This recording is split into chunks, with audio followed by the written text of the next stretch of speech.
कविता और मोहन की शादी को 1 साल बीत चुके थे।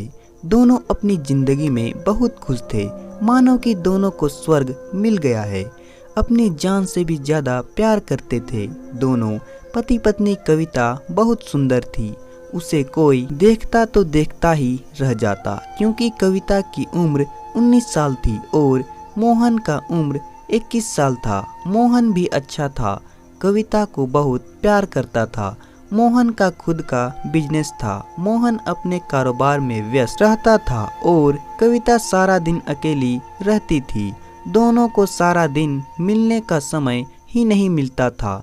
जब दोनों शाम को मिलते तो प्यार करने की सारी हदें पार कर देते थे। कविता मोहन को कहने लगी, मोहन तुम मुझसे इतना दूर मत रहा करो, मुझे बेचैनी हो रही है, मुझे घर पर अच्छा नहीं लगता। मोहन ने कहा, अरे कविता, मैं भी तुम्हारे बिना कहाँ रह सकता हूँ। तुमसे दूर रहकर मैं पागल हो जाता हूँ, मगर तुम फिक्र मत करो, थोड़ी ही दिनों की तो बात है, फिर हम दोनों साथ ही रहेंगे। कविता अपने सुंदर चेहरे से आंखें झुका के बोली, मोहन मुझे तुम्हारे करीब रहना है, मैं घर पर नहीं रहना चाहती, मैं तुम्हारे साथ ऑफिस आना चाहती हूँ। हम दोनों रोज साथ जाएंगे और साथ आएंगे, मैं घर पर नहीं रहूंगी। फिर मोहन कहने लगा, कविता तुम ऑफिस नहीं आ सकती। मैं क्यों नहीं आ सकती?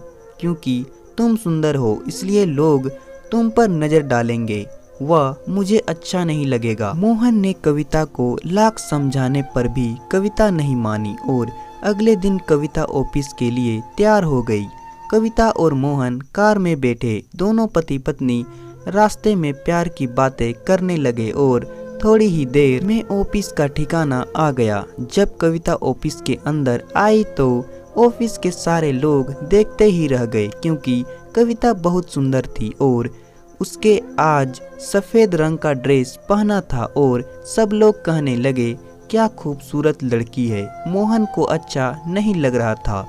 ऑफिस के सारे कर्मचारी मोहन को कहने लगे, सर यह आपके साथ कौन है? मोहन ने कहा, दोस्तों यह है मेरी वाइफ, मेरी जिंदगी, मेरी पत्नी।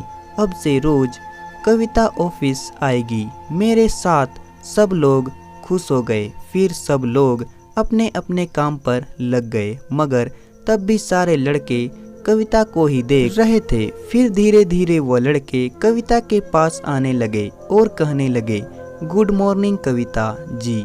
कोई कहता गुड आफ्टरनून, कोई कहता कैसे हैं कविता जी। अब बस लोगों को बहाना मिल गया था कविता के बातें करने का, मगर कविता मुस्कुराते हुए कह देती, गुड मॉर्निंग दोस्तों। कविता को लोगों से मिलकर अच्छा लगता था, मगर यह बात मोहन को अच्छी नहीं लगी। अब तो शाम हो गई थी। फिर दोनों घर लौट आए। कविता ने नहा धोकर साड़ी पहनी और खाना बनाया। दोनों खाना खाकर अपने बेडरूम में आ गए। मोहन ने कविता को कहा, कविता तुम लोगों से बात मत किया करो, मुझे अच्छा नहीं लगता। और तभी कविता ने कहा, मोहन आप चिंता ना करें, मुझे कोई भी छू नहीं सकता, मैं सिर्फ आपकी ही हूँ, हमारा साथ कभी नहीं टूटेगा। कविता अपनी बातें करती रही, मगर मोहन का मन मान ही नहीं रहा था। फिर दोनों अपने प्यार में डूब गए। अब तो कविता रोज ऑफिस जाने लगी, मगर दोनों साथ जाते थे। कविता और मोहन कविता को कभी भी खुद से अलग नहीं होने देता था। मोहन इसी तरह करीब 1 महीने बीत चुका था, मगर अब मोहन ने कोई और रूप ले लिया था। मोहन एक शक की दुनिया में जी रहा था। अब कविता पर मोहन शक कर रहा था। दोनों ऑफिस से घर आने के बाद मोहन कविता से लड़ाई करता, झगड़ता, दोनों आधी रात तक लड़ते। अब दोनों में प्यार की दूरियां बढ़ रही थी। धीरे धीरे दोनों अलग हो रहे थे। एक दिन ऐसा हुआ कि दोनों सारी रात झगड़े और दोनों अलग अलग कमरे में सो गए। जब सुबह हुई तो कविता ने चाय बनाई और मोहन को देकर चुपचाप कमरे में चली गई और ऑफिस के लिए रेडी हो गई। कविता आज मोहन के साथ नहीं जा रही थी, आज अकेले ही जा रही थी, क्योंकि कविता आज बहुत नाराज थी। मोहन को पता नहीं था कि कविता ऑफिस के लिए चली गई है। मोहन कविता को बुलाने लगा मगर कविता जवाब नहीं दे रही थी क्योंकि कविता तो कब की निकल चुकी थी। मोहन ने कविता के कमरे में जाकर देखा मगर कविता कहीं भी नजर नहीं आ रही थी। मोहन सच में पड़ गया और कविता आखिर गई कहाँ। उसके मोबाइल में कॉल किया मगर कविता का फोन स्विच ऑफ आ रहा था। यह कविता ऑफिस में आ चुकी थी मगर मोहन की कंपनी में एक आदमी की नज़र कविता पर थी कि कब कविता अकेली ऑफिस आए। आज उस आदमी को मौका मिल चुका था। आज कविता अकेली है, आज बॉस नहीं आए। वह आदमी कविता के ऑफिस में आया और ऑफिस का दरवाज़ा बंद कर दिया। कविता अपने कंप्यूटर में काम कर रही थी और वह लड़का कविता के पास आकर कहने लगा, कविता मैं इसी पल का इंतजार कर रहा था कि तुम अकेली ऑफिस कब आऊं। यह सुनकर कविता घबरा गई और कहने लगी, तुम कौन हो और यहाँ क्या कर रहे हो। फिर वह लड़का कहने लगा, कविता मैं तुमसे बहुत प्यार करता हूँ और मैं कई दिनों से तुम्हारे पीछे पड़ा हूँ। कविता तुम बहुत सुंदर हो। वह लड़का कविता को बहुत परेशान कर रहा था। उसी वक्त मोहन कविता को ढूंढते ढूंढते ऑफिस आ पहुंचा।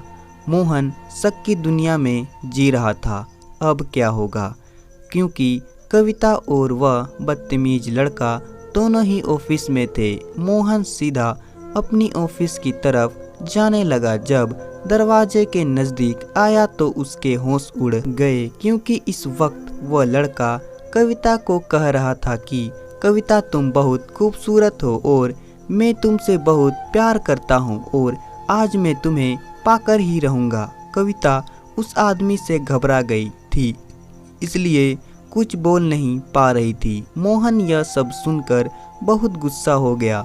कविता मुझे धोखा दे रही थी, उसका कोई आदमी से चक्कर चल रहा है। मोहन ने जब दरवाज़ा खोला तो वह आदमी कविता को अपनी बाहों में लेकर खड़ा था। दोनों चौंक गए और उस लड़के ने कविता को छोड़ दिया। कविता भागती हुई मोहन के पास आ गई। फिर मोहन कहने लगा, वाह कविता वाह, यार से प्यार और पति से धोखा। मुझे आज पता चला कि तुम तो मुझे धोखा दे रही थी, इसलिए तुम रोज ऑफिस आ रही थी ताकि तुम अपने यार से मिल सको। और फिर मोहन कविता को मारने लगा। उस आदमी को भी खूब मारा और अपनी कंपनी से निकाल दिया। कविता ने मोहन को बहुत समझाया कि मेरा उस लड़के से कोई लेना देना नहीं है।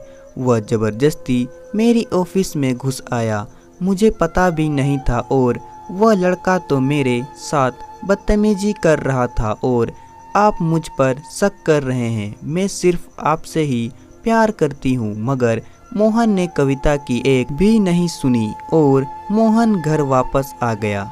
कविता भी घर आ गई और कविता को फिर से मारना शुरू कर दिया और कहने लगा, कविता आज से तुम्हारा और मेरा रिश्ता खत्म हुआ। मैं ऐसी धोखेबाज पत्नी को रखना नहीं चाहती, चली जा। अब फिर कविता ने कहा, मोहन आप क्या कह रहे हो, मेरी कोई गलती नहीं है और आप मुझे इतना मार रहे हो। मोहन ने कविता को अलग होने पर मजबूर कर दिया। फिर कविता ने कहा, तो सुनो मोहन, आज से मैं खुद तुम्हारे साथ रहना नहीं चाहती क्योंकि मैं तुम्हें अपनी जान से भी ज़्यादा प्यार करती थी और आज तुमने मुझे धोखेबाज का नाम दे दिया। जो प्यार विश्वास और भरोसे पर चलता है वह तुमने आज शक की नज़रों में देखा है, इसलिए मैं तुमसे अलग ही हो रही हूँ। सुनो मोहन, जब तुम्हें असलियत का पता चलेगा तब तुम्हें कविता नहीं मिलेगी। फिर दोनों अलग हो गए और कविता चली गई। मोहन अब बहुत परेशान था क्योंकि उसे लग रहा था कि कविता ने मुझे धोखा दिया है, मगर जो भी हो सत्य एक दिन सामने आता ही है। मोहन को ऑफिस न जाने को 2 दिन हो गए थे। मोहन आज ऑफिस जा रहा था। मोहन सीधा अपनी ऑफिस में आकर बैठ गया। वह 2 दिन से ऑफिस नहीं आया था। इसलिए मोहन कंपनी की सारी सीसीटीवी कैमरा में रिकॉर्ड चेक कर रहा था। कुछ देर के बाद मोहन ने सारे रिकॉर्ड चेक किया। अब एक रिकॉर्ड था। मोहन पूरी तरह थक चुका था। सोचा कि पहले चाय पी लूं, फिर काम करता हूँ। मोहन ने एक कड़क मसाले वाली चाय मंगवाई, मगर आज मोहन को चाय में स्वाद नहीं आ रहा था, क्योंकि रोज कविता ही चाय बनाती थी। फिर चाय खत्म हुई और बाकी का सीसीटीवी कैमरा रिकॉर्ड चेक करने लग गया। मोहन ने जब रिकॉर्ड देखा तो उसके होश उड़ गए, क्योंकि वह रिकॉर्ड कविता की ऑफिस का था। और जो भी हो, उस दिन कविता के साथ हुआ था वह सब कुछ इसमें था। मोहन ने देखा कि कविता तो अकेले ही बैठी थी और वह आदमी ऑफिस में आया और कविता को छेड़ने लगा। मोहन ने यह सब देख रहा था और उसकी आंखों में आंसू निकल रहे थे। आज मोहन को अपनी गलती का एहसास हो रहा था। वह जोर जोर से रोने लगा था। मेरी कविता को मैंने इतना गलत समझा, मैंने बहुत बड़ी गलती कर दी, मगर पीछे का पछतावा किस काम का था। कविता ने मोहन को जाते वक्त कहा था कि जब तुम्हें हकीकत का पता चलेगा तभी तुम्हें अपनी गलती का एहसास होगा और तभी तुम्हें कविता नहीं मिलेगी। और मोहन कविता को ढूंढने के लिए निकल पड़ा। मोहन कविता को 2 दिन तक लगातार खोजता रहा, मगर कविता का कोई पता नहीं चल रहा था। फिर अगले दिन पता चला कि कविता ने आत्महत्या कर ली है। मोहन को कविता की लाश मिली। कविता ने ट्रेन से टकरा के आत्महत्या कर ली। अब मोहन के हाथ में कुछ नहीं आया था सिवाय कविता की लाश के अलावा। तो दोस्तों, कहानी पसंद आए तो वीडियो को लाइक करें और साथ ही साथ चैनल को सब्सक्राइब भी कर दें।